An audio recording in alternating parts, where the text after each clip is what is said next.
네, 자, 2강 하겠습니다. 자, 11페이지 보세요. 자, 우리 전 시간에는 박은식, 신채호 구분하기를 하였습니다. 자, 그러면 이제는 그 박은식, 신채호 2.0, 그러니까 2단계 그 계승자들입니다. 박은식 선생님, 신채호 선생 그분들을 계승한, 자, 이분들을 우리는 민족주의 사학자들이라 합니다. 그 민족주의 사학자들을 계승하신 분들입니다. 이분들은 시간과 공간적 조건이 조금 다릅니다. 박은식, 신채호는 모두 해외에서 활동을 하신 분들이거든요. 만주나 중국 이런 데서 활동하신 분들이라면 이분들은 그 시대가 좀 달라요. 일단 1930년대입니다. 가끔 냅니다. 이걸 1930년대 국내입니다. 국내. 이런 조건이 왜 필요한가? 좀 이유가 있는데 제가 필요한 건 설명을 드리고 필요 없는 건 설명을 안 하겠습니다. 이건 좀 필요 없는 설명이라 제가 패스하겠습니다. 그래서 일단 물어보는 건 1930년대고 국내. 앞에 계신 분들은 그러면 아니라는 거죠. 1920년대 해외. 요 정도. 계승이니까 그 다음이고. 그럼 뭐 여러 명이 한 5분이 계세요. 근데 그 중에 필요 없으신 분은 최남선. 최남선 사진 보이시죠? 맨 밑에? 안 나옵니다, 이분. 나온 적이 없고, 왜냐하면 나중에 친일파됩니다. 친일 임명사전에 이름이 올라가 있기 때문에 최남선 내지 않고, 참고로 최남선은 3.1운동 때 김이동님 선언문을 쓰신 분이에요. 근데 변절했습니다.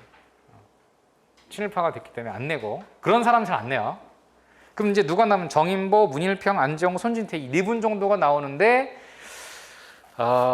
별표로 치면은 역시 한 2개밖에 안 돼요. 그래서 나오면 이걸 왜 냈지? 그래서 대부분 틀립니다. 있긴 있어요. 이분들에 대한 문제가 있는데 자주 내진 않습니다. 자주 내진 않고 아까 박은식, 신채호는 별표 몇 개라 했죠? 5개. 이분들은 2개. 그러니까 내는 게 어색하진 않는다 하더라도 자주 내주진 않는다. 나왔을 때 어떡하지? 이런 생각이 드실 거예요. 그럼 제가 약속드린 대로 2개는 외워야죠. 첫 번째, 정인보는 외웁니다. 정인보. 이분이 뭘 썼느냐 하면은 조선사 연구라는 책을 썼잖아요. 그죠? 책 이름 정도가 나올 수도 있는데 이 조선사 연구보다 더 중요한 건 이번에 보면 활동에 이분이 우리 민족의 정신을 뭘로 규정했느냐입니다. 5000년간 조선의 얼이라 하였습니다. 우리 민족의 정신을 얼이라는 표현을 썼습니다. 순우리말입니다. 얼. 왜 여러분 뭔가 오늘따라 야 너 왜 이렇게 오늘따라 어리버리해? 라고 하죠. 어리버리해. 근데 그 어리버리는 표준어는 아니고요. 원래 표준어는 어릿어릿하다입니다. 어릿어릿하다 할 때 어릿이라는 말은 얼에서 온 것입니다. 그럼 얼이라는 단어는 우리 민족의 고유어로 얼굴을 뜻하는 얼입니다. 그럼 얼굴이라고 하는 건 그 사람의 성격이 드러나는 게 얼굴이기 때문에 그 정신이 그대로 담겨있는 틀이라는 뜻으로 얼굴이라 하였습니다. 얼굴. 그럼 우리 민족의 마음과 정신을 얼이라고 한 것입니다. 우리 5000년간 민족의 얼, 조선의 얼이라는 표현을 하였는데 이게 우리 민족의 고유한 정신이다. 그 정도. 그래서 정인보 하면은 얼. 그래서 정인보와 얼을 매칭하시기 어려우실 수가 있기 때문에 그냥 연음화하여서 정인벌 앞으로 우리 국사에는 정인보는 없어요. 정인보라고 외우고 얼 따로 외우지 말고 정인보는 얼. 그래서 얼이라는 정신을 강조한 사람은 누구다? 박은식얼, 신채호얼, 정인보얼 3분 중에 누구예요? 정인보얼입니다. 쟤 왜 저래? 이런 표정으로 보시지만 시험 문제를 접하시면 저의 이 음성이 지원이 될 것입니다. 정인보얼, 박은식을 물어보며 조선의 얼을 강조하였다. X. 정인보얼, 최남선 얼 안 되죠? 또 문일평 얼 안 되죠? 안재홍 얼 안 되죠? 정인보얼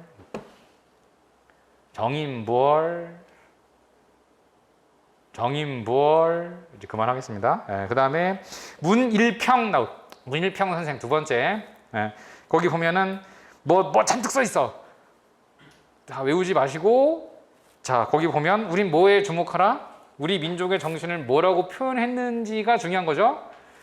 4번에 보면 세종의 조선 심 동글뱅이 심, 조선심 해서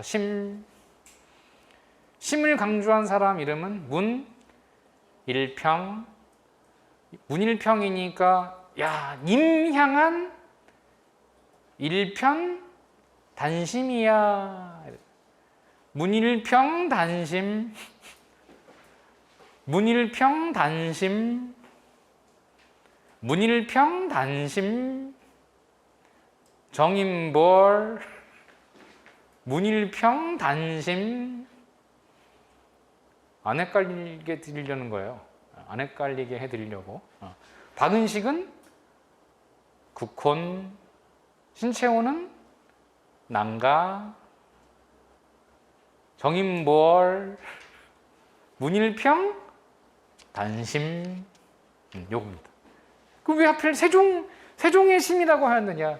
이런 설명을 드리면 이제 이게 1시간짜리라는 거예요. 제가 필 받으면 세종심을 얘기하면서 세종의 마음이 도대체 뭐냐를 가지고 막 1시간을 얘기하는 건데 그렇게 안 하겠다는 거죠. 그냥 이렇게 갈게요. 심, 마음이죠? 무슨 마음이겠느냐? 우리 민족의 마음을 세종의 마음이라 했는데 저는 이 세종의 마음을 뭐라고 표현하냐면 부모님의 마음이다라고 합니다. 아버지의 마음. 세종이 아버지시죠? 아버지의 마음. 그 아버지의 마음이 뭘까요? 여러분들 아빠 마음 알아요? 엄마 마음 알아요? 아빠랑 엄마 마음이 뭔지 아세요? 아빠랑 엄마가 가장 자녀들에게 바라는 마음이 뭐게? 내 자식 잘 됐으면 좋겠다. 이겁니다. 내 새끼 잘 됐으면 좋겠다. 그게 세종의 마음. 그럼 세종은 아버지로, 우리 민족의 아버지로 어떤 마음이에요? 우리 민족이 잘 됐으면 좋겠다. 잘 됐으면이라는 표현이 뭘까요? 더 잘 됐으면 좋겠다. 발전. 우리 민족의 무궁한 발전. 그럼 민족은 후퇴하는 거예요? 발전하는 거예요?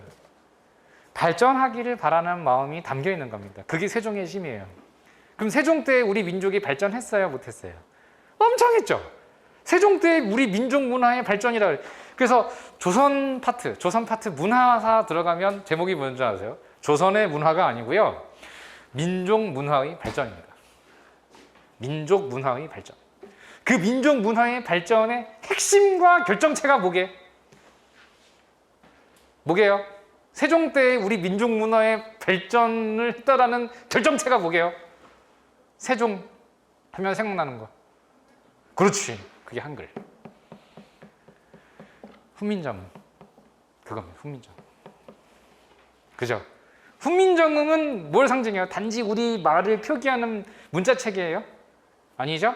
그간에 축적되어 오고 누적되어 왔던 우리 민족 문화의 모든 정신 문화의 집약체를 우리 글로 표현한 거예요. 종교, 과학, 무기, 유교, 불교, 음악, 또 심지어 시, 모든 걸 우리 문자, 우리 글, 우리 말을 우리 글로 표기할 수 있게 되었다는 걸 뜻한다. 그러므로 우리 정신 문화의 정수가 담겨 있다. 중국인들이 모르죠. 일본인들이 모르죠. 그러므로 특수하면서도 특별하면서도 독자적이면서도 당시 우리 문화의 발전 상태를 집약적으로 표기한 문자다. 이 문자를 통해서 우리 민족의 문화는 더욱더 발전할 수 있는 토대를 닦은 것이다 라고 할 수 있습니다. 세종의 심입니다. 그게. 알겠죠? 세종심. 누가 강조했어요? 세종심을 말하신 분 1번 박은식, 2번 신채호, 3번 문일평, 4번 손진태. 문일평, 단심. 여기까지입니다. 그래서 이렇게 공부했으면 올해 서울시지방지 20번을 풀 수가 있었던 겁니다. 알겠죠? 제가 말씀드린 대로 이렇게 2개를 강의합니다.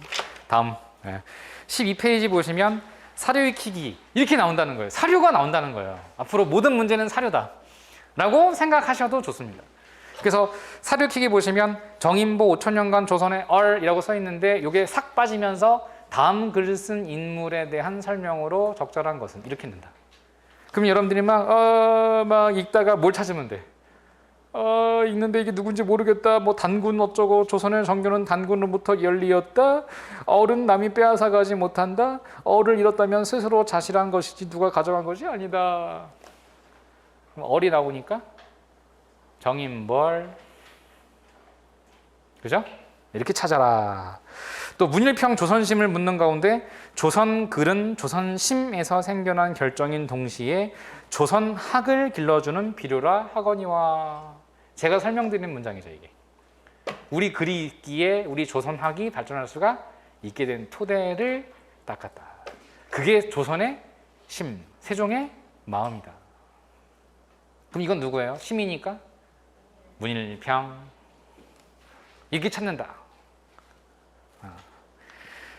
이런 운동을, 이런 분들이 했던 모든 운동을 뭐라고 부르냐? 밑에 4번 조선학운동이라고 합니다. 그럼 조선학운동을 단어 한 글자, 이음절로 표현하자면 뭐라고 하는가? 발전. 조선학운동은 발전을 뜻한다. 조선학은 뭐예요? 조선학. 우리나라의 학문이죠. 우리나라와 관련된 학문을 조선학이라고 하겠죠. 왜 조선학이라고 하는? 요즘은 조선학이라고 안 하고 뭐라고 표현하냐면요, 국학이라고 그래요. 국학, 한국학이라고 해요.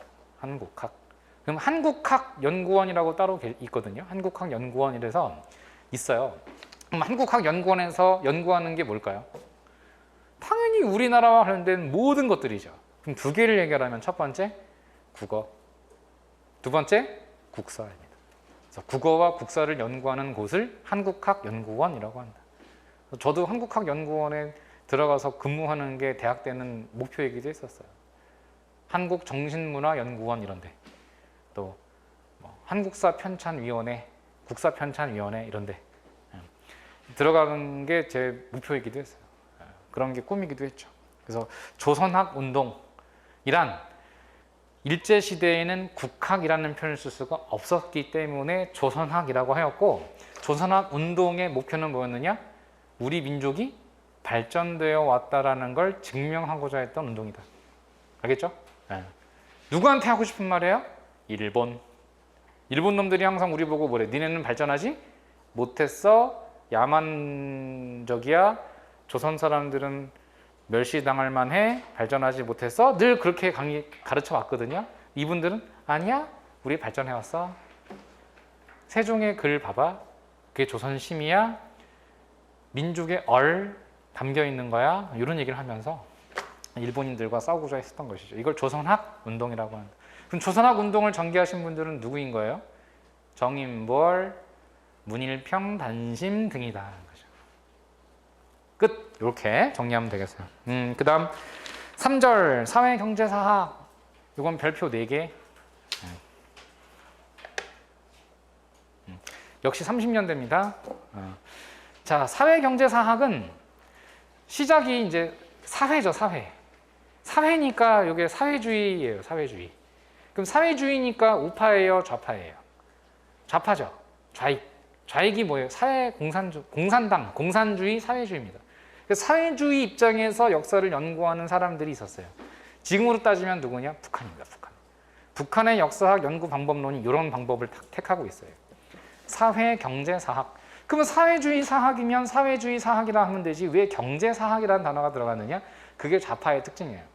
좌익들은 어디에 관심이 굉장히 많냐 하면 정말 역설적이게도 경제에 관심이 많습니다. 좌익의 특징입니다. 그럼 이 좌익들이 경제에 관심을 갖게 된 이유는, 아니 좌익의 근본적인 사상은 뭐예요? 평등이죠. 공산. 공산이면 평등한 재산을 다 가져야 한다는 생각을 하는데 왜 경제에 관심을 갖느냐는 겁니다. 당시 빈부차가 너무 커서. 그래서 그러한 경제에 관심을 가진 거예요. 그래서 사회주의자들은 빈부 차이가 굉장히 많이 나는 경제에 관심을 가졌고 왜 빈부 차가 많이 발생할 수밖에 없었는지를 역사를 통해서 공부해 왔던 것입니다. 그럼 사회경제사학을 통해서 우리 역사를 공부하게 된 거예요. 그러면 사회경제사학자들 첫 번째 1번 백남훈, 노블뱅이 백남훈 사람 이름이고요. 연세대학교 사학과 교수였어요. 연대 사학과 교수 백남훈. 근데 월북했습니다. 6.25 전쟁 이전 연대 교수하다가 월북해서 북한의 초대 외무부 장관이 됩니다. 이 사람은 북한 외무부 장관 됐어요. 아까 참고로 그 김원봉 있죠? 김원봉도 월북했습니다. 그래서 조선민주주의인민공화국 노동상이 됩니다. 요즘 말로는 고용노동부 장관 김원봉, 유교통상부 장관, 북한의 외무장관 백남훈. 그러니까 이 백남훈은 좌파인 거죠. 완벽한 좌파고 북한을 월북했기 때문에 이 사람이 강조한 사회경제사학의 핵심은 무엇이냐? 조선의 경제사를 공부하였는데 단순한 경제사를 공부한 게 아니고 우리 경제가 조선의 경제가 발전되어 왔다라는 역사를 공부했습니다. 그래서 이것을 조선경제발전사. 이걸 어려운 말로 뭐라 표현했냐면은 자, 1번에 보면 식민사관 비판, 일제의 한국사에 대한 정체성론 비판에다 한과만 치시고, 자, 정체라는 건 우리가 발전하지 못했다죠. 일본이 얘기하기를 한국은 발전하지 못했다, 정체성론. 그런데 이분은 정체성론을 비판하니까 반대로 뭐예요? 우리가 발전해 왔다라는 걸 규명하고자 합니다. 그럼 뭘로 규명하고자 했느냐? 좀 어려운 말로 사적 유물론이라는 표현이 나오죠? 필요 없고 유물론에다가 별표. 유물론? 유물론이 뭐냐? 이게 되게 어려운 말인데 옛날 한자들이라 어려운 거예요. 근데 이것을 풀어서 설명하자면 유자가 오직 유자예요. 오직 유, 온리. 그러니까 필요 없는 거야. 부사어니까 필요 없어. 유물할 때도 유자 필요 없고, 론이라는 건 뭔가 논문, 뭐 주장 이런 뜻이니까 논도 필요 없고, 가장 중요한 단어가 뭐냐? 물. 물이 뭐냐? 물질. 물질이 뭐냐? 경제활동 생성의 결과. 물질입니다. 그러니까 물질이라는 건 결국 경제활동을 하면서 나온 결과물이라 할 수 있거든요. 그걸 물질이라고 한다. 그래서 이 유물론 할 때 물이라고 하는 건 이 경제와 치환될 수 있는 말입니다. 경제와 같은 말이에요.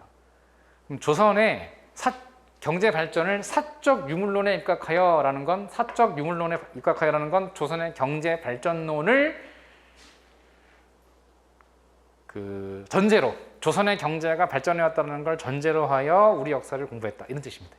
좀 어려운 말이긴 한데 유물론 할 때 물자가 경제고, 그렇다면 경제 발전이라는 건 뭘 뜻하냐면은 도구의 발전을 통해서 경제가 발전했다는 걸 증명할 수 있거든요. 예를 들면 구석기 시대, 신석기 시대, 청동기 시대, 철기 시대 이렇게 나오죠. 그럼 구석기 시대는 구석기를 가지고 사냥을 했단 말이에요. 그죠? 그러면 이 시대의 경제는 사냥이구나. 신석기 시대에는 농기구가 등장한단 말이에요. 농기구. 그럼 농기구가 등장하니까 뭐 예를 들어서 농기구의 등장을 통해 농사를 통해서 경제 활동을 했구나. 청동기 시대에는 이 농기구가 조금 더 발전을 한단 말이에요. 뭐 반달 돌칼 같은 게 등장한다고요. 그러면은 이걸 통해서 점점 먹고 사는 게 좀 나아지고 있는 중이구나. 철기 시대에는 가장 중요한 철제 농기구인데 철제 농기구를 사용하기 시작하니까 먹고 살 수 있는 그 뭐라 그러죠? 그 농작물이 훨씬 많구나. 뭐 벼를 얘기하면 벼가 훨씬 더 많아졌구나. 그럼 이 도구의 발전을 통해서 경제가 발전하고 있다는 걸 증명할 수가 있는 거죠. 근데 이게 우리나라만이 해당되는 내용이 아니라 다른 나라 다 그랬단 말이에요. 다른 나라도 구신청철로 발전했듯이 우리나라도 구신청철로 발전을 했거든요. 그럼 이거는 우리가 다른 나라는 그렇지만 우리는 안 그런 게 아니라 다른 나라도 그렇듯이 우리도 그랬다. 그럼 이걸 뭐라면 세계사적 보편성의 체계 위에, 세계사적 보편성이라는 건 다른 나라가 다 구신청철. 그럼 우리도 적용된다. 우리도 구신청철로 발전해 왔다. 우리라고 뭐 구신청에서 끝난 게 아니다. 철기 사용했다. 증명했어요. 그러니까 다른 나라 발전한 것과 같은 그 궤를 그대로 따라가듯이 우리도 똑같이 발전한다. 그래서 이것을 세계사적 보편성 위에 한국의 역사도 체계화할 수 있다. 적용할 수 있다. 그럼 결국 우리나라가 일본인들이 말한 것처럼 발전하지 못한 나라가 아니라 우리나라도 다른 나라가 발전하듯이 똑같이 발전하고 있는 중이다. 를 증명한 사람이라는 거예요. 알겠죠? 그래서 이 문장이 제일 중요해. 사회경제사학, 좌파사학, 백남훈. 백남훈은 일제의 정체성론을 비판. 자, 여기 많이 나오고, 그래 정체성론을 비판하는데 뭘로? 유물론으로. 다른 나라처럼 우리나라도 경제발전하고 있다. 알겠죠? 이게 가장 중요한 문장이에요. 그래서 정리합니다. 백남훈을 기억하시는데 이분이 얘기하는 건 첫 번째, 정체성론 비판. 일제의 식민사관인 정체성론 비판. 두 번째, 유물론. 유물론으로 일제의 정체성론을 비판했다. 아셨죠? 여기서 말하는 유물론이란 구신청철을 말한다. 물질. 물질을 생성해내는 수단인 도구의 발전은 곧 경제 발전을 의미한다. 우리도 그랬다. 그래서 요 1번 문제가 가장 중요하다. 그래서 사료 익히기 잠깐 볼까요? 사적 유물론을 보시면 첫 번째, 조선 민족의 발전사는이라고 시작을 하죠. 그럼 우리 민족은 발전해오고 있다. 에다 밑줄 치시면 돼요. 조선 민족의 발전사는 다른 말로 하면 일제의 정체성론 비판. 정체성론을 비판하면서 우리 민족이 발전하고 있다를 전제하고 있다. 그럼 이건 뭐랑 똑같아요? 아까 정신사학들이 강조하고 있는 정인보나 뭐 문일평이나 이런 분들도 다 우리 민족이 발전하고 있다는 걸 얘기하잖아요. 그러면 정인보, 문일평, 신채호 이런 사람들 다 발전하고 있다고 해요. 그럼 백남훈도 발전하고 있다고 해요. 이거 심화 과정이에요. 그럼 둘 다 발전하고 있다고 얘기해요. 단 우파들은 정신을 통해서 정신문화가 발전하고 있다고 얘기하고 있고, 여기는 물질을 토대로 우리 민족이 발전하고 있다는 주장을 하고 있는 겁니다. 그럼 우파사학은 좌파사학과 함께 일제의 정체성론을 똑같이 비판하는데, 우파들은, 즉 민족주의 사학자들은 정신활동이 발전하고 있다고 얘기하고 있고, 좌파는 물질이 눈에 보이는 것이 발전하고 있다고 얘기를 하고 있을 뿐이다. 그래서 유물론에 입각해서 우리 민족이 발전하고 있다를 주장하는 건 우파다, 좌파다? 좌파다. 우파들은 정신활동을 통해서 발전하고 있다.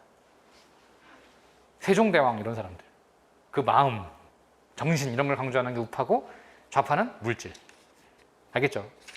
그래서 그 두 개를 구분하시면 돼요. 그래서 만약에 헷갈리시면 우와 좌가 있어. 우리나라의 그 이데올로기에 우파, 좌파가 있죠? 그래서 우파들은 우리 민족을 강조해. 민족을 강조해. 하나의 민족 이런 걸 강조해. 근데 우리 좌파는 민족을 무시합니다. 부정해요. 좌파들은 민족을 부정합니다. 민족을 중시하지 않아요. 오로지 계급 이런 걸 강조해요. 계급. 그래서 무시하고 계급을 강조해요. 계급. 그러니까 뭐 지배냐 피지배냐 이런, 갑이냐 을이냐 이런 걸 굉장히 중시하게 해요. 같은 민족 내부에서도 갑들을 되게 타도해야 한다고 생각해요. 싫어해. 갑질하는 민족, 갑질하는 같은 민족이라고 하더라도 갑을 싫어해. 이게 좌파. 그래서 우파들은 정신활동을 강조하는 데 반해서 정신을 강조하는데, 좌파들은 물질 이런 걸 강조한다. 그게 좌와 우의 차이예요. 이렇게 간단하게 하나 써놓으면 되고요. 이쪽이 백남훈이라는 거지. 백남훈. 그 다음에 다음 페이지 14페이지 4절에 문화사학은 안 나오고요. 단 한 번도 나온 적이 없고요. 문화사학. 그다음에 5번 실증사학이 나오는데, 이 실증사학은 앞에서 공부했죠. 실증은 사실로서의 역사죠. 다시 돌아오는데 사실로서의 역사 입장을 강조한 사람들이에요. 그럼 이런 사람들은 이런 사관, 뭐 민족사관, 사회경제사관, 뭐 식민사관 이런 거 다 싫어합니다. 왜냐하면 거기에는 다 어떤 개인적인 오피니언이 들어가 있기 때문이고 주관이 개입되어 있기 때문에 이 실증주의 사학을 공부하시는 분들은 그런 사관을 얘기하는 사람들 다 싫어해요. 그렇게 공부하면 안 돼. 역사는 그렇게 공부하면 안 돼. 오로지 자기 자신을 죽이고 역사적 사실만을 가지고 팩트만 얘기해. 이게 실증사학이에요. 그럼 실증사학을 강조한 사람들도 있어요. 그게 누구냐? 이병도, 손진태. 손진태는 정신사학자이긴 한데 실증사학자이기도 해요. 그래서 15페이지에 보시면 실증주의를 연구하는 분들은 1. 이병도. 근데 좀 안타깝게 이 사람은 와세다 대학 공부한 다음에 돌아와가지고 조선사 편수회에서 근무한 적도 있어요. 그러니까 친일파로 이렇게 비판받는 사람이기도 해요. 많은 사람들이 이병도를 싫어하는 사람들도 많아요. 이병도는 조선사 편수회의 편수관, 조선인 편수관으로 근무하다가 사직을 해요. 사직을 하고 진단학회를 창립하였습니다. 진단학회에다가 똥글뱅이 치시면 돼요. 그래서 이병도, 손진태. 진단학회는 이 학회의 특징은 실증사학, 사관을 배격합니다. 오로지 순수하게 역사를 연구해야 한다. 뭐 목적을 두선 안 된다. 뭐 민족의 편에 쓴다든가 노동자, 농민의 편에 선다든가 뭐 친일파가 된다든가 이러면 안 된다. 역사를 도구화하지 마라. 본인의 출세를 위한 수단으로 활용하지 마라. 이렇게 생각하신 분들이에요. 이병도 진단학회입니다. 알겠죠? 실증사학. 이렇게 해서 그냥 단단하게 마무리합니다. 그래서 사학을 공부하면서 마무리했고요. 사실 이게 일제시대 공부하는 게 맞는데요. 일제시대 때 가게 되면은 공부할 게 너무 많아서 사관 공부하면서 그냥 앞에서 끝내버린 거예요. 끝내버렸고 이제 본격적으로 선사시대를 공부하게 됩니다. 참고로 이 구석기, 신석기, 청동기, 철기 문제는 올해 시험에서 단 한 문제도 나오지 않았습니다. 근데 그렇다고 하여 이 문제들이 앞으로도 안 나올 것이냐? 그건 아닙니다. 제 생각엔 내년에는 나옵니다. 내년에 나오는 파트가 이 파트. 그래서 구석기, 신석기, 청동기, 철기를 공부하되 이것도 공부하려면 굉장히 뭐 양이 많거든요. 그래서 간단하게 도식화 좀 하면은 제가 그냥 도식화 해드릴게요. 구석기, 신석기, 청동기, 철기. 우린 너무 힘을 많이 빼면 안 됩니다. 여기에서 간단하게 그냥 보고 넘어가야지 여기서 너무 많이 뭐 자세하게 공부하다 보면은 뒤쪽으로 가면 힘이 떨어질 수밖에 없어서 단순화합니다. 구석기, 신석기, 청동기, 철기에서 중시 여기는 건 이제 도구입니다. 도구. 그래서 무슨 도구를 사용했느냐? 그래서 구석기는 뗀석기. 뗀석기를 사용합니다. 뗀석기. 근데 그 종류가 뭐가 있느냐를 묻는다면 제일 먼저 많이 나오는 게 이제 구석기도 시기에 따라서 좀 순서가 있는데 제일 많이 나오는 게 집게. 이게 1번입니다. 1번. 집게. 이렇게 찍는 거. 날카롭게 해가지고 동물을 찍어버리는 거. 집게. 그 다음 주먹도끼. 주먹도끼는 집게가 조금 더 발전된 형태입니다. 그래서 찍는 건 그냥 찍기만 하는데 주먹도끼는 자를 수도 있어요. 그래서 이 주먹도끼. 그래서 집게와 주먹도끼가 제일 많이 나오는 편이고요. 그러다가 이제 발전을 하게 되면은 승배가 달린 찌르개가 나옵니다. 승배 찌르개. 그래서 이게 구석기 시대 마지막입니다. 승배 찌르개. 그래서 집게 1번, 주먹도끼 2번, 승배 찌르개 3번. 그래서 순서별 하는 문제가 나온다면 이렇게 접근하시면 돼요. 집게, 주먹도끼, 승배 찌르개. 다 사냥도구입니다. 그래서 농사를 졌니 안 졌니 이렇게 물어볼 수 있거든요. 농경 없다. 구석기 시대는 농사 안 졌고 신석기 시대부터 농사를 짓기 시작을 합니다. 그래서 이때부터 이제 조, 피, 수수 같은 농작물이 이제 등장한 게 신석기. 왜냐하면 기후가 따뜻해지거든요. 이제부터. 그래서 이때는 빙하기, 겨울, 이때는 겨울이 끝나요. 농사가 가능합니다. 그러면 이때 도구가 뭐가 있느냐 물어본다면 다 외우지 마시고 되게 많아. 수십 개는 다 외우지 마시고 돌로 시작하는 도구 등이 막 나와요. 돌머시기, 뭐 돌삽, 돌낫, 뭐 돌보습, 뭐 다 돌로 시작해. 돌 어쩌고 그럼 다 신석기. 그다음 갈돌 뭐 이렇게 갈돌, 갈판 어쩌고. 그러면 돌보시기, 갈보시기. 이게 다 신석기 도구예요. 근데 이것보다 더 많이 물어보는 게 뭐냐면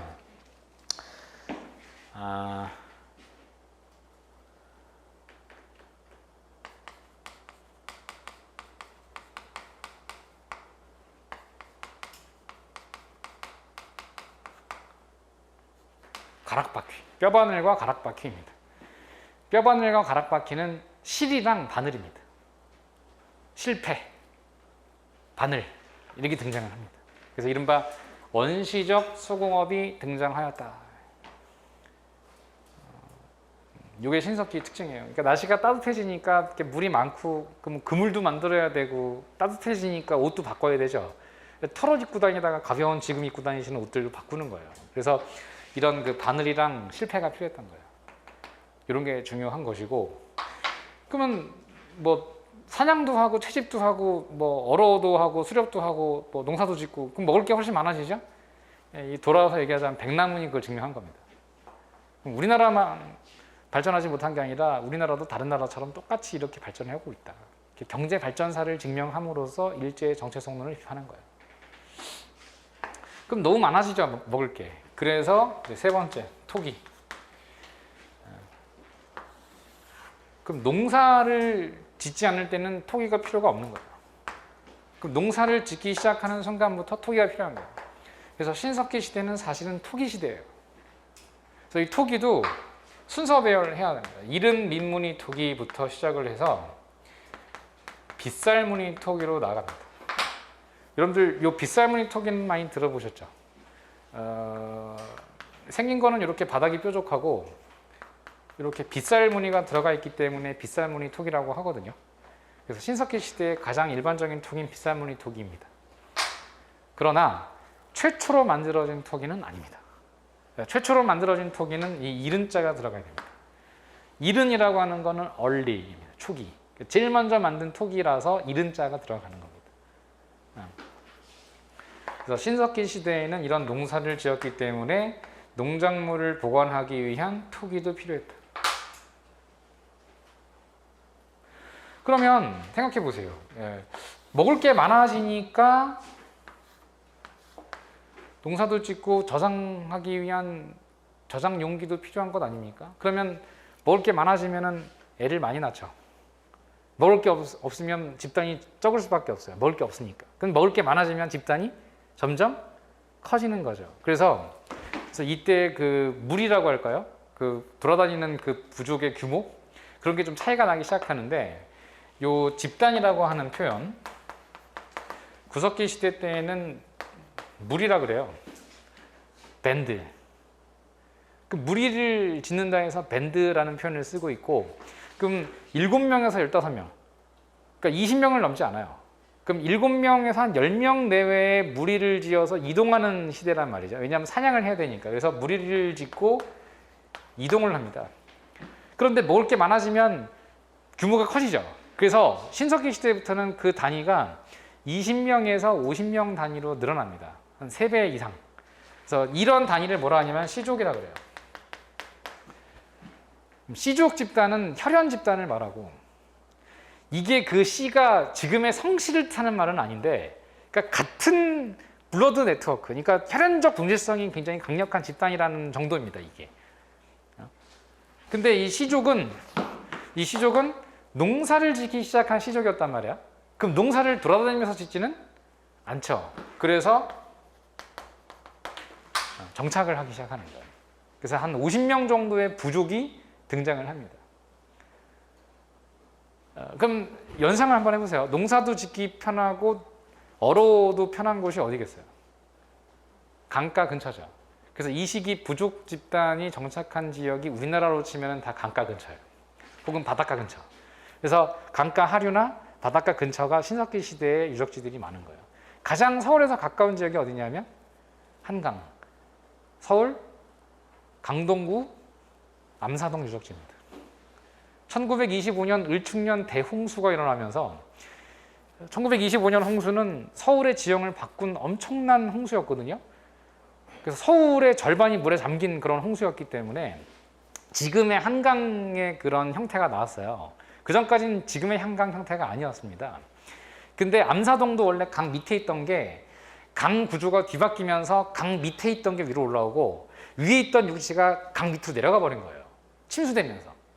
그래서 강 밑에 있던 게 위로 올라오면서 거기에 빗산물의 토기가 때를 지어 발견이 된 겁니다. 그래서 1925년 홍수 때문에 발견된 유적지가 서울 암사동 유적지다. 그래서 암사동은 본래는 강 밑에 도시였다. 근데 지금 위로 올라와 있는 거예요. 강가 근처에. 지금 올림픽대로 있죠. 춘천 가는 그 고속도로. 그게 본래는 강 밑에 있었어요. 100년 전에는. 그게 발견되면서 서울 암사동 유적지가 세상에 드러났다. 그게 우리나라 1번 유적지입니다. 1번 신석기 시대 유적지. 서울 암사동. 이게 발견되면서 한국에 신석기 유적지가 있다는 게 다 이제 발견이 되기 시작해요. 그래서 부산에서도 발견되고 강원도 양양에서도 발견되고 제주도 한경에서도 발견되고 하면서 강가나 바닷가 근처에서 신석기 유적지가 엄청나게 등장하기 시작한 겁니다. 그래서 정착을 하기 시작했다. 그럼 또 한번 생각해 보세요. 정착을 하니까 집이 필요했던 것이죠. 그래서 움집이 등장한 시기가 바로 이때이다. 그 정도입니다. 그럼 일단 구석기와 신석기 두 개를 이렇게 구분을 했으니까 이 두 개만 먼저 구분을 하고 또 청동기 철기를 한번 해볼게요. 자, 19페이지 구석기 시대. 여기서도 두 개만 기억하시면 되죠. 자, 시기 구분에서 전기, 중기, 후기 이렇게 세 가지 표가 있어요. 그럼 그 중에서 제가 두 개를 기억하라면 뭐를 기억하라고 하겠어요? 첫 번째 전기에서 도구, 집게, 주먹도끼죠. 집게와 주먹도끼가 구석기 시대에 사용되었던 도구이다. 그쵸? 요거 하나. 선생님 두 개 다 했으면 넘어가셔야죠. 그렇게까지는 하지 맙시다. 하나만 더 합시다. 후기 보면 쓴배 찌르게 보이시죠? 그거. 요 두 개, 요 두 개를 기억하십시다. 구석기 시대에 집게, 주먹도끼, 쓴배 찌르게. 지금 설명드린 요거죠, 요거? 요거. 그리고 뭐 만드는 방법 이런 거는 잘 안 나와요. 뭐 나온 적이 없는 건 그러니까 나온 적은 있는데 그것까지 이렇게 나올 거라고 생각하진 않아요. 그래서 그냥 집게, 주먹도끼, 쓴배 찌르게 정도까지 그냥 그런 순서 정도만 아시면 좋겠어요. 다음 페이지. 자, 유적이 나오는데 여기가 조금 어려워요. 여기가 그 구석기 시대의 유적은 사실 중구난방이에요. 왜냐하면 이동을 하는 시대였기 때문에 이게 특정한 어떤 지형에서 발견된다라고 보기는 어렵고, 다만 그럼에도 불구하고 동굴 유적지가 많다. 왜냐하면 이동하다가 뭐 비를 피한다던가 추위를 피한다던가 맹수의 습격을 피하기가 좋은 곳이 동굴이었거든요. 그러니까 동굴로 많이 기어 들어갔던 것 같아요. 그래서 동굴 유적이 많이 발견되고, 그래서 구석기 시대의 유적은 동굴 유적지가 많다. 또 동굴이 없는 지역은 어디서 발견되느냐 하면은 주로 물을 얻기 쉬운 지역. 구석기 시대 사람들도 물을 얻기 쉬운 지역에서 뭐 이렇게 많이 거주했던 것 같기도 해요. 불핀 흔적도 많이 있으니까. 그래서 물을 얻기 쉬운 지역들인데, 그게 이제 어느 지역이냐라고 물어보면 북한 같은 경우에는 상원 검은모루 동굴이라는 곳이 있어요. 그래서 검은모루 동굴에 살짝 밑줄만 치십시오. 검은모루 동굴. 이게 북한에서 사용하는 말이라 이게 왜 검은모루라고 하느냐 이제 이렇게 얘기를 하면 좀 어렵고, 뜻은 뭐 검은 모퉁이 동굴 이런 뜻이에요. 그래서 북한 말이에요, 이게. 검은 모퉁이 동굴. 뭐 그냥 북한에서 그렇게 사용하고 있고, 우리나라에서는 주로 어디서 발견되냐면은 경기랑 충청, 경기도와 충청도가 그 구석기 유적이 되게 많아요. 첫 번째 경기도 유적지 가운데에서는 이건 별표를 5개 치세요. 연천 전곡리입니다. 경기도 연천 전곡리 유적, 연천군입니다. 연천군. 경기도 연천군은 전곡리라는 동네가 있는데요. 그 동네에서 주한미군 부사관 중에 한 분이 미국에서 고고학을 전공하다가 우리나라에 미군으로 파견돼 가지고서 온 분이 한 분 있었는데, 한국인 여자친구가 있었어요. 주한미군이셨는데, 근데 그분이 데이트하다가 연천 전곡리 근처에 있는 한탄강 근처를 지나다니다가 고고학 전공자니까 돌을, 즉 주먹도끼를 발견을 한 거예요. 그러니까 주먹도끼가 수백 개가 있었던 거야. 근데 우리는 그걸 모르니까 그냥 이렇게 그런 돌 있으면 어떻게 그냥 던지고 놀죠. 이렇게 강이 따르면 물수주기도 하고 던지고 이렇게 퐁당퐁당 돌 던지기도 하는데 그분 눈은 우리랑 달랐기 때문에 주먹도끼다 이렇게 된 거예요. 근데 주먹도끼를 주워가지고 이렇게 봤더니 더 놀란 것은 단순한 주먹도끼가 아니라 양날 집게 형태의 주먹도끼였던 거예요. 그게 무슨 말이냐? 미국의 대학교에 유명한 교수님이 모비우스라는 교수가 있는데 그 모비우스 교수가 구석기 문화를 서양 구석기 문화와 동양 구석기 문화 두 개로 나누는 모비우스 이론을 제시한 적이 있어요. 그 모비우스 이론에 따르면 구석기 시대부터 동양과 서양의 차이가 있는데 서양은 양날집게, 즉 주먹도끼 형태의 문화가 양날집게라고 부르기도 하는데 그 양날집게 문화가 발전했던 반면 동양의 구석기 문화는 외날집게 문화다. 그러니까 집게도 한쪽만 가공을 하지 양쪽을 가공하지는 않는다. 그게 중세시대로 오게 되면 동양의 칼은 한쪽 면만을 날카롭게 해가지고서 이렇게 베는 형태의 칼이 많은 반면 서양의 칼은 양날로 이렇게 해서 왜 아담 칼 보면 양날 이렇게 돼 있잖아요. 서양의 칼이 그런 형태로 발전했다는 거예요. 그러니까 이미 구석기 시대부터 동양은 한쪽 칼만을 단면만을 가공하는 외날집게 형태가 동양의 구석기 문화다. 이게 모비우스 이론이었는데 연천 전곡리에서 우리나라에서 발견된 주먹도끼는 양날집게 형태였던 겁니다. 그러니까 모비우스 교수의 이론에 오류가 있음을 알게 된 거예요. 우리나라는 동양에서도 극동인데 극동아시아에서 양날집게가 발견된 것은 없었거든요. 그 이전까지. 근데 우리나라에서 발견됐기 때문에 이건 세계 고고학계에서 놀랄 노자였던 겁니다. 근데 그게 주한미군으로 파견된 고고학 전공자가 대학생을 졸업한 학부 졸업생이 발견한 겁니다. 그래서 이 발견이 굉장히 컸던 거예요. 이것을 뭐라 하냐면 아슐리안형 주먹도끼, 즉 서양에서 발견된 아슐리안형 주먹도끼가 우리 한국에서 발견됐기 때문에 굉장히 큰 발견이었던 것이죠. 그래서 아슐리안형 주먹도끼가 발견된 지역이 어디냐 이렇게 물어보면 경기도 연천 전곡리다. 왜 연천이냐? 주한미군 부대가 주둔했던 지역이 연천이었기 때문입니다. 지금 현재는 28사단이 주둔하고 있습니다. 국군 28사단이 주둔하는 곳이 연천 전곡리인데 그곳은 원래 주한미군 부대가 주둔하던 곳이었어요. 알겠죠? 그래서 그런 이력이 있습니다. 그래서 별표를 치시면 경기도 연천 주한미군이 발견한 아슐리안 계통의 주먹도끼이기 때문에 모비우스 학설이 오류라는 것을 증명한 것이다. 이렇게 정리할 수가 있겠습니다. 이게 제일 중요해요. 이게. 요거 하나를 기억해 두시면 좋겠고, 그 다음에 이제 뭘 보셔야 되냐면은 하나만 더 여기 다 정리하면 좋긴 한데 거기 인골 출토 지역 보이시죠? 인골. 그러니까 사람 뼈가 출토된 지역이 좀 중요한데 이 구석기 하면은 벌써 수십만 년 전이잖아요. 그럼 수십만 년 전인데 사람 뼈가 남아 있을 리가 없잖아요. 근데 있더라 이거야. 그러니까 그래서 중요한 거죠. 그래서 사람 뼈 출토 지역이 여러 군데가 있어요. 그래서 왼쪽 날개 부분을 보면은 북한에 있는 승리산 동굴부터 시작을 해서 남한에서는 뭐 그 단양 상시 동굴 뭐 답 치지 마세요. 제가 치라는 것만 칠 거예요. 뭐 용곡인, 반달 뭐 여러 개가 있어. 근데 그 중에서 저는 꼭 하나만 기억하라고 얘기하고 싶은 게 충북 청원입니다. 충청북도 청원 하면은 지금의 청주시인데 청주시를 예전에 청원군이라 불렀었어요. 충북 청원군 두루봉 골짜기의 동굴에서 발견된 두루봉 동굴에서 발견된 인골이 하나 있어요. 이게 바로 거기 제시되어 있는 흥수아이입니다. 흥수아이 보이시죠? 그래서 충북 청원 두루봉 동굴, 충청북도 청원군 두루봉 동굴 유적에서 발견된 인골 흥수아이.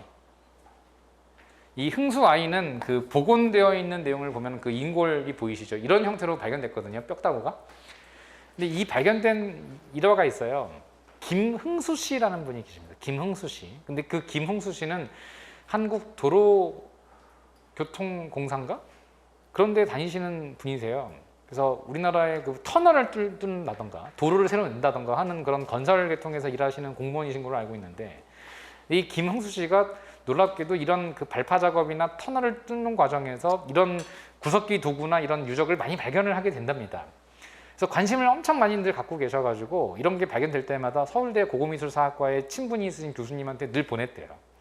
근데 그때마다 김흥수 씨가 들었던 얘기는 인골이 중요합니다. 인골이. 그러니까 이런 그 뗀석기 이런 게 중요한 게 아니고 인골이 발견되는 게 중요합니다라고 했대요. 그래서 아, 인골이 중요하구나 이렇게 마음속에 간직하다가 어느 날 발파 작업 도중에 발견한 겁니다. 이걸. 그래서 처음에는 인골이 나오니까 이제 깜짝 놀란 거죠. 사람 뼈가 나오면 놀라지 않을 사람이 어디 있어요. 막 경찰 부르고 난리가 났었죠. 근데 경찰이 와가지고 보니까 이 사망 시각이 막 15만 년 전으로 나오니까 그러니까 이거는 경찰 분야가 아니지 않습니까 이제? 그래서 이제 고고학 분야로 넘어가게 됐고, 그래서 이 아이가 당시 그 10세 안팎의 어린 남자 아이로 판명이 되었는데 그 매장을 했던 듯해요. 이 아이가 이렇게 사망하게 된 이유가 뭐냐 했더니 시신이 온전하게 보존이 되어 있잖아요. 예를 들어 동물의 습격으로 뭐 이렇게 하면은 시신이 보존될 리가 없는데 그대로 보존이 되어 있었어요. 가로 이렇게 반듯하게 누워 있는 형태로 발견됐고, 심지어 더욱 놀랐던 것은 이 아이의 가슴팍에 꽃가루 성분이 검출되었다는 것입니다. 꽃가루 성분이 이 아이의 가슴팍에 검출되었다는 건 가족들이 이 아이의 죽음을 매우 슬퍼하였으며 이 아이를 매장을 했을 때 꽃을 가슴팍에다가 놓고 이렇게 가족들이 보는 앞에서 이렇게 매장을 했던 듯한 인상을 주는 것이죠. 구석기인들에게 있어서의 죽음이란 무엇을 의미하는가를 유추해 볼 수 있었던 중요한 발견이었던 겁니다. 그러니까 사후 세계를 믿고 있었던 것은 또 아닌가. 왜냐하면 죽은 다음에도 이렇게 꽃을 안장을 했다는 것. 그래서 구석기인들의 종교관, 사후 세계관을 어렴풋이나마 유추할 수 있었던 세계적 발견이었다고 알려져 있습니다. 그래서 한 개 체분, 아니 두 개 체분이라고 하는데 온전하게 발견된 시신은 이거밖에 없어요. 그럼 구석기 시대에 발견된 예 중에서 세계사적으로도 굉장히 중요한 발견이었던 겁니다. 이게. 그래서 발견하신 분의 이름을 따서 이 아이의 이름을 흥수아이라고 불렀던 거예요. 그래서 다른 지역에서 발견된 그 인골은 뭐 승리산에서 발견됐다 하면 승리산인, 뭐 용곡 동굴에서 발견됐다 하면 용곡인 이런 식으로 붙였는데, 요것만큼은 되게 중요한 발견자의 공이 매우 컸기 때문에 국사교과서에 발견자의 이름이 실리게 된 대표적인 사례라 할 수가 있습니다. 그래서 김흥수 씨의 발견으로 흥수아이라고 이름이 붙이게 되었다. 시험 문제 중에 예전의 문제이긴 한데 두루봉 동굴에서 발견된 인골을 두루봉인이라고 부른다. X. 알겠죠? 두루봉인이라고 부르지 않고 흥수아이라고 부른다. 그래서 O 이렇게 나온 적이 있습니다. 알겠죠? 그래서 구석기 시대는 제가 꼭 기억하라는 건 경기도 연천 전곡리에서 발견된 뭐라고 했어요 아까? 좀 어려운 말로 아슐리한형 주목도끼, 그 다음에 충북 청원 두루봉 동굴에서 발견된 흥수아이라는 인골이 있다. 이 정도 두 개만 여러분들이 꼭 기억을 해두시면 좋겠어요. 뭐 나머지 뭐 제천 전말동굴에서는 사람의 얼굴을 새긴 코뿔소뼈가 발견되었다. 뭐 이렇게 나오기도 한 적이 있거든요. 또 뭐 제천 창내 유적에서는 불된 자리가 발견되기도 했다. 막집 자리 이런 게 나오기도 했거든요. 근데 이거는 뭐 알아두면 좋은 것이지만 일단 언급은 해드립니다. 언급은 해드립니다. 두 개 정도. 그다음에 21페이지. 구석기 시대에는 주로 사냥 채집을 위주로 하였고, 그래서 뗀석기를 사용해서 사냥했고요. 주거는 동굴이나 뭐 이런 데서 살았고요. 또 사회는 무리를 중심으로 이동 생활을 했으며 뭐 예술 활동도 있기는 있었다. 예를 들어 뭐 사람의 얼굴을 새긴 코뿔소 뼈 같은 거, 또 뭐 이런 동물들 얼굴을 새긴 거라든가 이런 건 동물들을 새긴 그림 같은 거 이런 게 뭐 발견되기도 합니다. 이런 건 모두 주술적 의미. 근데 주술적 의미에 큰 의미 부여하지 마시고, 주술적이라는 의미라고 하는 건 종교적 생각, 뭐 바람, 염원, 호프 뭐 이런 정도지, 디자이어 이런 거지, 이게 뭐 주술적이라는 단어가 나왔다고 무조건 구석기만 해당되는 것은 아닙니다. 그래서 여러분들이 주의하실 점이 주술적 신앙은 구석기잖아요. 안 됩니다. 지금도 주술을 믿는 경우가 많습니다. 그럼 현대사회가 뭐 주술적 신앙이 없습니까? 있죠. 그런 것처럼 구석기 시대만 주술신앙이라고 보시면 안 돼요. 구석기 시대부터 이미 주술적 신앙이 있다고 봐야 되지, 즉 신스 개념으로 접근해야지 스팟 개념으로 접근하면 안 돼요. 그럼 신석기도 주술적 신앙이 있을 수 있고 청동기도 있을 수 있고 지금도 있습니다. 예를 들어 시험 보기 전날에 징크스 이런 거, 뭐 머피의 법칙 이런 것도 다 주술 신앙 아닙니까? 그래서 주술 신앙이라고 하는 게 구석기만 해당되는 것은 아니다. 그냥 이 정도 알아두시면 좋겠어요. 끝으로 3절, 돌을 갈아서 사용한 신석기 시대. 그래서 시작은 BC 8000년, BC 8000년경에다가 밑줄 살짝 치시고, 이때부터 이제 따뜻해졌다는 거죠. 따뜻해지니까 빙하기가 끝이 나기 시작을 하고 농사가 시작이 됐다는 거예요. 그럼 농사를 시작하니까 농기구, 조리기구, 얼어도구, 원시수공업 등이 있는데, 저는 여기에서 하나를 또 꼭 기억하라 한다면 맨 마지막에 있는 가락바퀴와 뼈바늘 보이시죠? 요거에다가 형광펜을 치시면 되겠습니다. 그래서 신석기 시대부터 어떤 그 바늘과 실을 사용해서 의복, 그물 등을 만들기 시작했구나. 그래서 원시적 수공업 활동이 시작되었구나. 왜요? 기후가 따뜻해져서입니다. 기후가 따뜻해져서. 이것을 좀 어려운 말로 간빙기라고 해요. 간빙기. 다음 페이지. 양가로 3번을 보시면 토기를 사용한 신석기 시대. 뭐 5개의 토기가 있는데 다 외우지 마시고, 제일 먼저 뭐예요? 이른 민무늬 토기 보이죠? 이게 1번 토기, 1번 넘버링. 그 다음에 덧무늬, 눌러찍기 무늬 토기를 지나서 중기를 보면 빗살 무늬 토기 보이죠? 이게 4번. 1, 2, 3, 4지 않습니까? 그래서 제가 1번 토기와 4번 토기를 강조해 드린 거예요. 그래서 1번 토기는 이른 민무늬 토기, 4번 토기가 빗살 무늬 토기. 주의할 점, 빗살 무늬 토기는 신석기 초기부터 사용하였다. X. 알겠죠? 신석기 시대 중후반 이후부터 사용한 토기를 빗살무늬 토기라고 한다. 그래서 빗살무늬 토기가 제일 중요하다. 23페이지 양가로 4번 신석기 시대의 생활. 1. 정착 생활. 왜 정착을 해야 한다고 했죠? 농사 지어야 되니까. 농사를 지어야 했기 때문에 정착을 해야 했습니다. 그럼 농사 짓기에 편한 지역이 어디입니까? 강가죠. 강가 하류, 바닷가 근처 이런 데 정착을 하였고요. 그 밑에 신석기 시대 유적지가 쭉 나오는데, 이것도 다 외우시는 분이 계신데 그러지 마세요. 외우실 필요는 없어요. 옛날에는 이걸 또 다 외우라고 했어요. 근데 최근에는 그렇게 안 나오니까 중요한 것 위주로만 공부하시면 되거든요.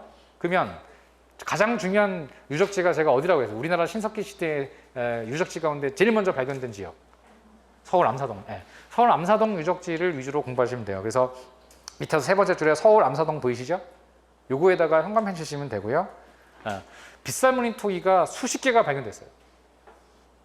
그러면 서울 암사동 유적지에서 빗살무늬 토기가 수십 개 발견되었다는 얘기는 서울 암사동 유적지는 신석기 초기부터 유적지는 아니다라는 거예요. 그죠? 그렇게 연상할 수 있겠죠. 좋습니다.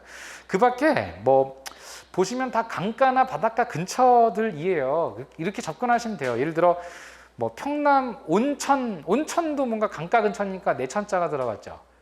온천. 또 서포항이니까 항구죠. 그럼 바닷가. 또 농포동 할 때 포도 어디요? 포트죠. 역시 포트. 그러니까 여기도 항구죠. 바닷가. 또 평양, 동글뱅이치 평양 하면은 북한의 수도잖아요. 북한의 수도인 평양이 왜 수도가 되었어요?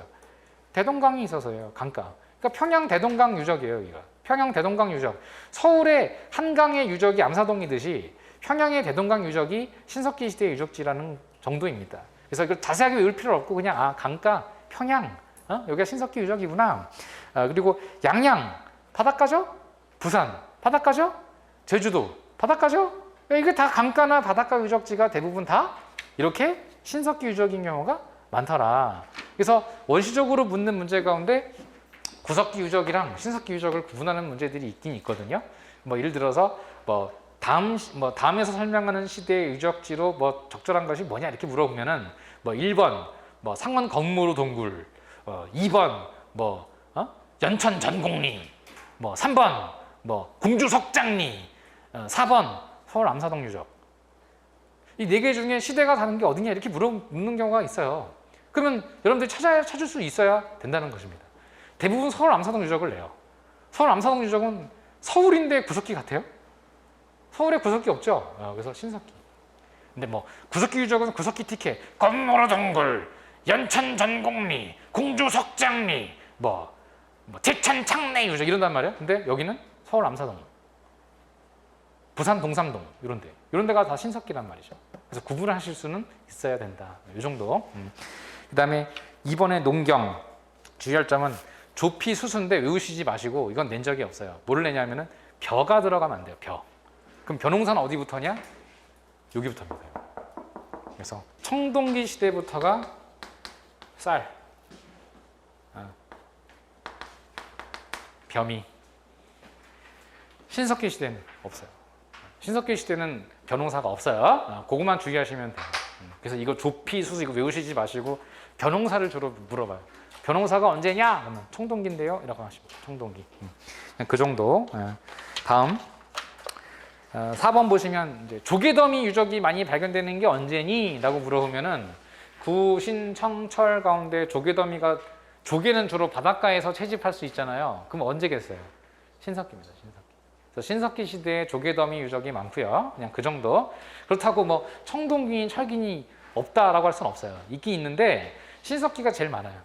신석기가 제일 많고 그냥 그 정도. 그다음에 별표 5번 움집. 왜 집이 필요해요?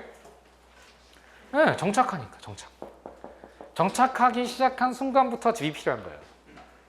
근데 이때 집을 만드는 기술이 별로 없으니까 어떻게? 땅을 파고 그 안에 들어가서 숨는 거예요. 창호 파고 들어가듯이. 그래서 창호 파고 들어가서 거기 안에 들어가 있는 거예요. 추우니까. 그걸 움집이라고 한다. 알겠죠? 그래서 움집은 신석기부터예요.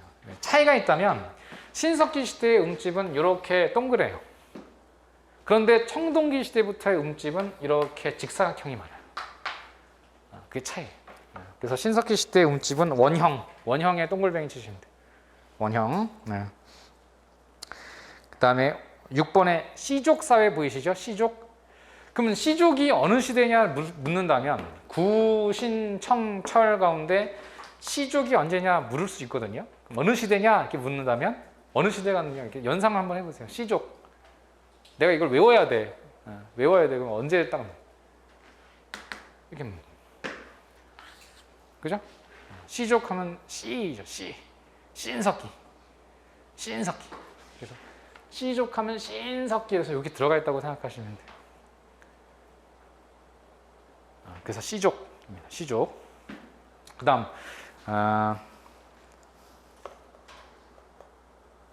4번에 보면 모계 중심 사회 보이시죠? 모계. 네. 모계라는 건 여자 중심인 시대를 말하거든요. 여성 중심의 시대가 언제냐면은 구신청철 가운데 여기입니다. 그래서 시부모 이렇게 시부모. 부 여기서 얘기하는 부는 부족. 모 하면 모계. 그러면 이 모계 중심 사회에서 남자 중심 사회로 바뀌는 게 언제냐? 청동기. 왜? 단군 할아버지라고 하지 단군 할머니라고 안 하죠? 그 단군 할아버지니까 그건 사실이에요. 단군 할아버지니까 남자 중심. 그래서 단군 할아버지가 등장한 게 청동기. 그 이전까지는 할머니. 그 차이. 그리고 원시 신앙의 발생. 애니미즘 하면은 이게 자연 정령 사상이거든요. 그래서 뭐 태양 숭배, 물 이런 거 숭배하는 사상을 애니미즘이라고 해요. 애니미즘이니까 신석기. 왜냐하면 농사를 짓기 시작한 순간부터 자연 현상에 관심이 많이 생긴 거예요.